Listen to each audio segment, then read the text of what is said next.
Ano yung mga i-advise nyo sa mga gusto mag-farm? Sa una naman sadyang mahirap magtanim. Mahirap talaga. Pero kapag gusto mong mag-farm, Ay, dito ako masaya, hindi. Ito ang ginagawa dito ko. ka masaya. Kaya ito na yung gagawin mo. Tuloy-tuloy na lang.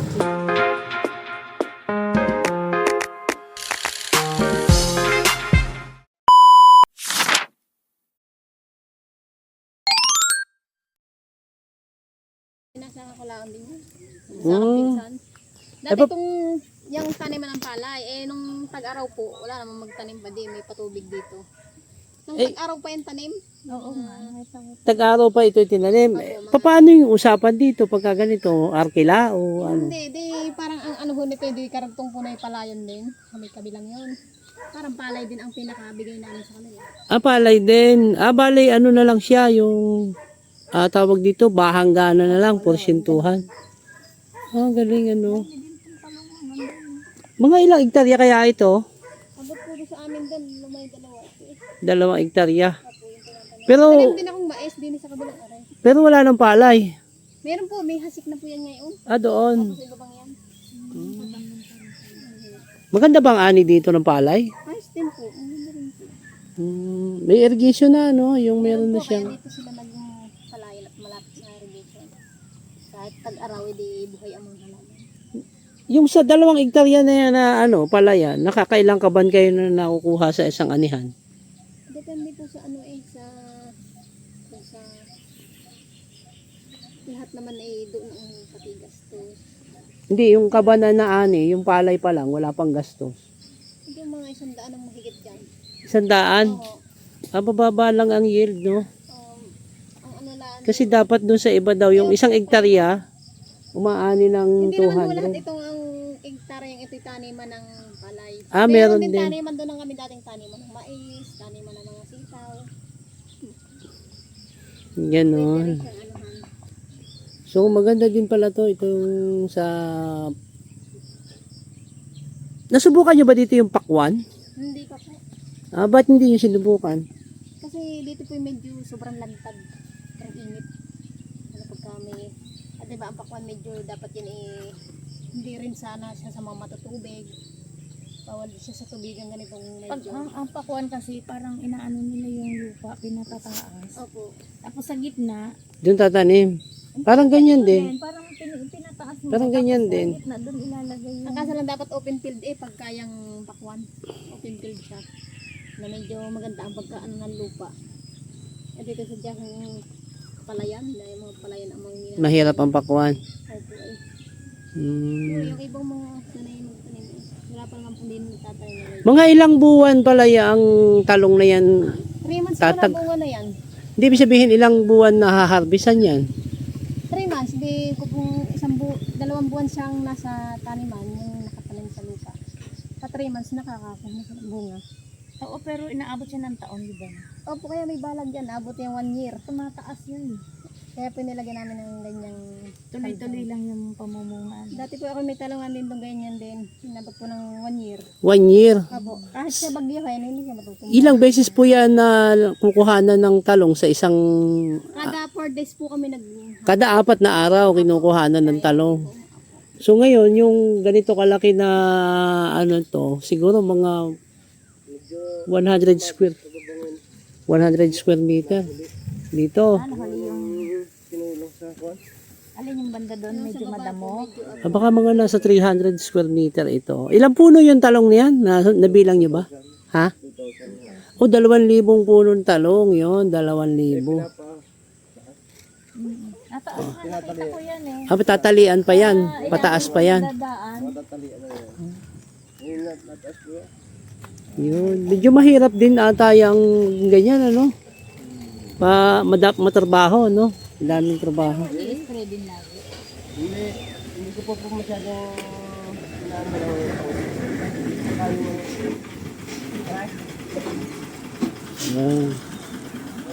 Ayan na yung truck, kukuha ng talong, kakarga na yung talong dito sa truck.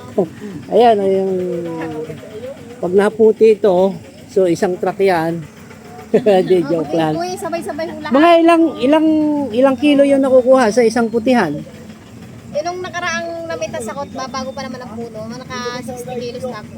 60 kilos? 60 kilos na. Madami din pala, Kasi ano? kung yun ay lahat ay nakabunga lahat, kung maaabot ba yung mga 100 na kilo? Hindi. 100 na mahigit. Kakasya kaya yun. Hindi pa Ang sa inuna isa namin yung kamatisan namin po, kaya hindi kami Kamatis. May kamatis din. merong kamatisan kami doon. Kaya kami lang, ano, wala kaming tauhan. Isang usi bayaw. Yung bayaw ko doon. Dito lang yan sa barangay Escribano. Dito. Si ate, anong pangalan mo ate? Resilin, nagbablog din ako meron. Resilin. Yan, nagbablog din pala si ate, si Lores. Follow mo kami. Sabi ko sa iyo eh. Kayo pala yon. Ako. Kaya papanood eh. Ano yung pangalan ng page niyo po? Resilin Valencia. Resilin Valencia. Yun. Follow niyo siya kasi nagbablog siya. I-support natin yung channel niya. Gulayan Kasi maganda yung kanyang mga vlog kasi puro pa-farming. Marami na po ako Yan. naging mga crop na Tapos marami kayong matututunan sa farming. Ano yung mga i-advise nyo sa mga gustong mag-farm? sa una naman sadyang mahirap magtanim. Mahirap talaga. Pero kapag gusto mong mag-farm, Ay, dito ako masaya, hindi ito ang ginagawa. dito ka masaya. Kaya ito na yung gagawin mo. Tuloy-tuloy na lang. Yun. Kami lang mag-asawa, hindi wala naman kami masyadong intawan. Wala kayong pasweldohin. Ako, Oo. sariling gawa. Ayun, yung aking kapatid, hindi siya kung katulungin pagka... Ay, kumusta naman ang kita? Kumusta ang kita? Ay, tulad ko ngayon, medyo nababa rin po pagka sa mga sulungan, Oo. mas mababa kumpara sa mga tingi-tingi. Kasi dito sa ganito, pili. Pag sa sulungan, hindi pili. Yung, kumbaga, may mga nakakalitang kami butas. Talagang. Ako, ay kaya sa ganito, medyo may mahal-mahal at pili-pili na yan. Hindi tulad sa ay, sa manakita, di nakakasapot naman sa kanilang mga maintenance. Lalo po ngayon, ang mahal ng mga gamot, ng mga pang-spray. Kailangan din talaga may gamot kasi pag wala, puputaktihin ng mga Tulad po nito, peste. medyo narami yung kanyang butas. Siyempre, kailangan niya maintenance. Yun, si Ma'am Reselin. Nagtag-ulan na. Opo, ay lumalabas po ang mga insekto pagkagayang mga tag-ulan. Oo. Talagang, Ang galing, Ito pala ano. yun. Yung lagi ko napap. Sabi ko sa ina. Meron din siya doon na palayan. Ano pa yung ibang tinatanim nyo kapag ka... tanim na ako ng Sitaw, sitaw, ampalaya. pepino, ampalaya. Ayun, pipino, ang palaya, kamatis, mais. Wow! Grabe sipag ni Yung po yung Ate mga Reselin. naitanim na namin. Talaga namang dati aming alagang-alaga pagka yung gaya mga tanim na. Dahil pagka yun ay pinabayaan, wala mangyayari sa yung tinanim. Oo nga, no? Kailangan talaga pag-aalaga, tamang pag-aalaga. Hindi lang basta alaga, no? Kailangan lagi ka rin naririto sa halamanan. Dahil Focus ka talaga na nakabantay. Checkin mo lagi kung ano yung problema sa mga tinanim mo. Kailangan. Masama ang panahon. O pag masama ang panahon, yan, kalaban natin yan. lalo na pagka may mga kalamidad, mga bagyong yan. O bagyo, naku, kawawa naman yung mga farmers. No? Kaya ligado ang mga farmer dyan. Oo, yun yung pinagmumulan talaga ng luces. Nalulugi Ay, dahil. saan natin timbangan? Yan. At si Madam ay enjoy na enjoy. Parang siya yung nag-harvest kanina. Parang kanya to. Feeling niya kanya to. Yan si Kuya. Anong pangalan ni Kuya? Yung Mahilig mister din ni... ako maghalahalaman eh. Gardening ba? Yan. Sobrang dami no. Kasi may kumatis ako doon yung inuna ko. Linisin. Mga kamatis naman doon. May mga kamatis ka pa doon na tanim. Yun doon. Ang kailangan din linisin. Pangalan mo Kuya?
ako si Christian. Christian, Valencia, yan. Mga kapitbahay kami ni Katonyo. Yun. At kapitbahay po dyan. Oo, kapitbahay nyo kami. Hindi nyo lang kami masyadong kilala dahil bihira kaming pumunta sa mga ganitong mga mga tipon-tipon. Yan, kikilohin na. Madami may sira. Kaya hindi ko na-sprayan. Madaming may sira yung tinusok ng mga insekto. Kailangan din talaga ng pesticide, no? Tapos tatalian pa yan para tumaas. Kasi pagka yan walang tali na ganito na paligtad. O, tapos lalapat sa lupa, mabubulok, no? Katulad nito. Yan, yan. So, yung sa mga gusto magtanim ng talong, Pinapataas ko yan. ganito yung mga technique. Mga simpleng technique lang, pero malaki ang nagiging Pinapabot ng impact. taon. Oo. Yung talong. Hindi pa lang masikaso ko yun. Madami pang ginagawa doon. Yung kamatis, kailangan din balag eh. Balag din, kamatis, para maangat din. Kita nyo guys, ang gaganda ng bunga ng talong. Ayan. Ayan. Lalaki. Tapos malulusog. Yan, dami. 2,000, puno. 2,000 punong talong ang alaga ni Sir Christian. Yan. Nakaka-10 bandel pa lang. 3 bundle. 10. 10. Yan. Wow! Okay. Ito ganyan pala kayo sa Oo, taga riyan. Kami may din kami, nagbablog din ako, kaso yun sa akin, for business. Sa mga negosyo, yan, sa Lorenzo Binay Manalo. Oo, i-add ko kayo, tapos follow ko kayo, yan. May YouTube channel din ako, yan. Sa YouTube channel ako, madalas nag-upload. Pwede nyo i-search yun, Lorenzo Binay Manalo. Tsaka yung Soels TV, yun. Sa amin din yun. Soels. Kami ni Mrs. doon sa Soels. May mga alaga kami diyang rabbit. rabbit. Oo, yan. Sa inyo po pala yung mga rabbit na. Yung mga rabbit doon sa akin yan. Kailangan kay Lola doon. Lola. Ayun, nanay ko yun. Opo, marami nga po may tanim din po yung mga pechay sa kanyang paligid. Katuwaan lang yun. Naglilibang lang sa kanyang Mahilig dito sa magtanim. pagtatanim. Oo. Inahayaan ko na lang kasi doon siya masaya Parang kayo, masaya din sa sa pagtatanim. Dito na rin kami sana Kahit hindi mahirap-hirap Kahit mahirap, pagka nakita mo namumunga na, masaya ka na rin, Tapos, syempre, kumikita din naman, Namumunga ngayon hindi na alagaan. Hindi masyadong kalakihan, pero nakakabuhay naman, Matagal naman buhay niyan. Matagal din. Pagka nagmahal ang talong. Basta maalagaan lang ng tama, Pagka hindi mo siya naalagaan ng tama, Sa ako yan, sandali lang yan. nilalargahan pag yung pagka yung tagmahal. Hindi daw mo hilagawa ng sitang maulan. Mahal na ba ngayon? Mura pa. Mura pa. 50 pa lang. So 50. 50 ang 50 paano ang pasa nyo sa palengke? Magkano? Pag lahatan 40 lang. 40 pagka lahatan yung bultuhan, Pagburtuhan. wholesale kumbaga. Sale. Pagka per tingi-tingi, 50. Halimbawa, mga 10 kilo, ganon, isang bundle. Magkano, ilan ba isang bundle? Pagka naman isang bandil 10 kilo. 10 kilo, di ba? 400 lang ang bigay ko. 400 pag bundle-bundle. Yun, para may idea kayo. Gusto nyo dumayo dito, mamili kayo dito kung gusto nyo inegosyo yung yung talong. 400 ang bundle sa ngayon, pero nagbabago yan, Bago. Kaya lalo na pag may mga bagyo dumating. Bagyo, ayan. Depende sa sa calamity, depende sa sitwasyon. Pagdating sa palengke. Pagka yung madaming dating sa palengke, mura. Mura lang. Pag marami nagtanim, nagmumura yung talong. Kahit anong produkto ang dumami sa palengke, sa merkado, nagmumura talaga, ganun talaga. Ewan ko bakit ganun. Hindi nila ma-fix kung hanggang Walang saan talaga yung presyo. presyo. Malikot ang presyo ng mga gulay. Kung sa mga pagkakaalam ko, ito, pag marami nagtanim ng talong, dadami ang supply, bababa ang presyo. Palayan din namin yun madami mga halaman kaya Opo, nagtanim kami ng palay kaya hindi nga nasikaso. Tapos nagtanim din ako ng mais. Mahirap kasi dalawa lang kayo ni Mrs. ano. Tatlo yung bayaw ko. Ayun, bayaw nyo. Di, syempre, pagka katawan lang talaga yung ano nyo dito, ang Pag ito tatalian namin gagamitin nyo, pag yan. lumaki.